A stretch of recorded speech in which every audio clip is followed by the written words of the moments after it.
Hello friends and welcome to my channel IB All Designing Developer. So like you all know that previously on we have covered up many of the things using C++ and I hope you enjoyed all the previous videos which we have covered up yet. So in previous video we have learned about exceptions and I hope you understand basically what are exceptions, how to work with that, and we have also learned about date and time. So now we are starting a new series in this C++ series. Like from today we'll be starting to work on data structure and I'll be telling you that in this video what is data structure and STL in C++.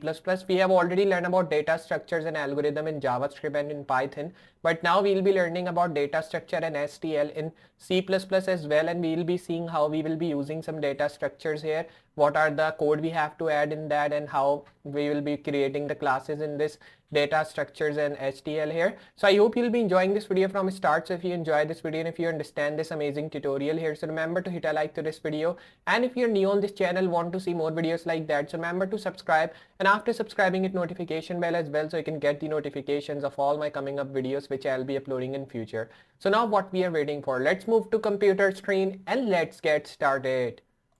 So now here we are on the computer screen, and like I've told you in the start that today in this video we will be working on data structure and STL in C++.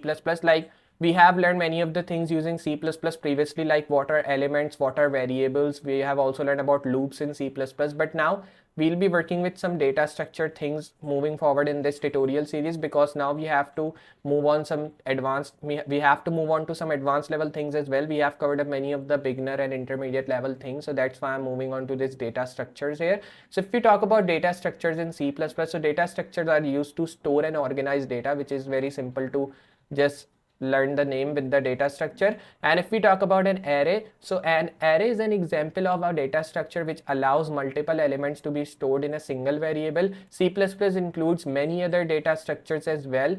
Each is used to handle data in different ways. These are part of C++ STL, which stands for the standard template library. So simply if we talk about data structure, so data structure is used to store and organize data, and in data structure we use array, and array is, you can say array is an example of data structure which allows multiple elements to stored in a single variable. C++ include many other data structures as well, but each has the handle data in different ways, and the standard part of these data structure is STL, and STL stands for standard template library, and that's the for whole, you can say a paragraph about data structure, that what is data structure and what is this STL with data structure which we use. So now if we talk about STL, standard template library, STL is a library that consists of different data structures and algorithm to effectively store and manipulate data. If we say the data structures store data, we can say that algorithms are used to solve different problems, often by searching through and manipulating those data structures. Using the right data structure and algorithm makes your program run faster, especially when working with lots of data. The most common data structure are, normally the most common data structure which we use in C++ is vector. And why we are talking about vector? Because vector is a library of STL, and like I've told you that standard template library is a consist of different data structure and algorithm, and that's why we are talking about vector, which is the most common data structure which we use in C++ with this STL, which is called as standard template library. And if we see the description about vector, so what is vector here? So vector stores elements like an array but can dynamically change in size. Adding of elements are usually done at the end. Elements can be accessed by important. So these are the things about this vector. Like vector is used to store elements like array, and it can be dynamically changed in size. Like normally when you store any data element or any element in an array, so it will be dynamically changed, like you will be getting dynamically change in the size, and you can add different elements usually at the end, and it can be also the elements which you are adding in the array can also be accessed here. If we talk about list, so let's just store elements sequentially where each element is connected to the net. Removing of elements can be done at the both ends, and it is not accessible by index, and that's the thing about list. And there are some other examples of data structure as well which you can use, but if we talk about these four things, which is vector, list, stack, and queue, these are the most used data structure which we use here in C++, and you can just say you have to keep focus on these four things here, which are really important in data structure and STL. So remember these four things, these four data structure are really important, and all these three data structure which we are getting in the end, these are also important but not commonly used by programmers. But these four things are really important and it is used by every programmer. Normally we use these four things in JavaScript as well when we are starting with data structure here.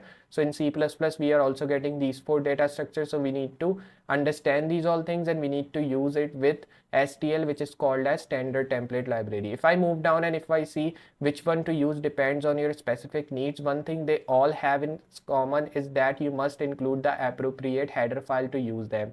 It is normally saying me that if you want to use any of the data structure library, for that you need to add the library name which you want to use. Like if I want to use the vector data structure, for that I'll be adding include vector, and if I want to use the list library of data structure, for that I need to add include list, and same thing goes to other data structure as well which we are getting in our table. So like this you can use different data structure, but before that, before using that, you need to add their libraries in the C++ file which you are using. So if we move down here, so this is an example of vectors, like how you can use vector after you have included the vector library in your file. So this is the create vector called cars that will store a string. So we have created one vector in which we have just stored some strings here, and the string which we have stored here is of cars, and in cars we have stored many of the values of cars like Volvo, BMW, Ford, Mazda. You can just store different car values as well in a string called cars here. And if we want to print any vector element, for that we need to add these all things here in the string of car, and then we can add these all things and we can print it in the output so that we can print different vector elements. So the next chapter which we will be learning about data structure will be having that how data structure works and how to use them.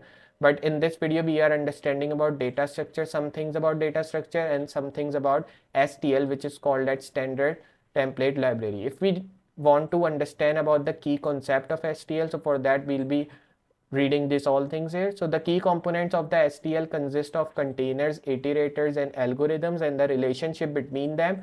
Containers are data structures that provides a way to store data like vectors, list, etc. Means containers which you are seeing with the STL, or you can say which is consists with STL, are the key components, and these data structure provides a way to store data like vector, list and etc. And iterators are objects that is used to access elements of a data structure. And the algorithm which you are having, like the algorithms include in function like sort and find that perform operations on data structure through iterators.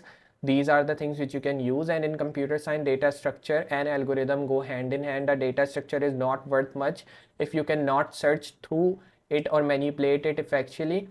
So using algorithm and algorithms are not worth much without a data structure to work on. In the following chapter, you will see how everything is connected. So it means that in coming up videos, we will be working more on data structure, because already we have learned everything about C++ yet. So now we have to move on data structure as well, and we have to understand that in C++ if we are using data structure, so how many type of data structure are here, what is STL, how to use STL, why we are using these all things here, what's the purpose to use that, all that things we'll be covering up in this topic. This was just an introduction video about this C++ data structure and STL, and in moving forward we'll be working it practically as well.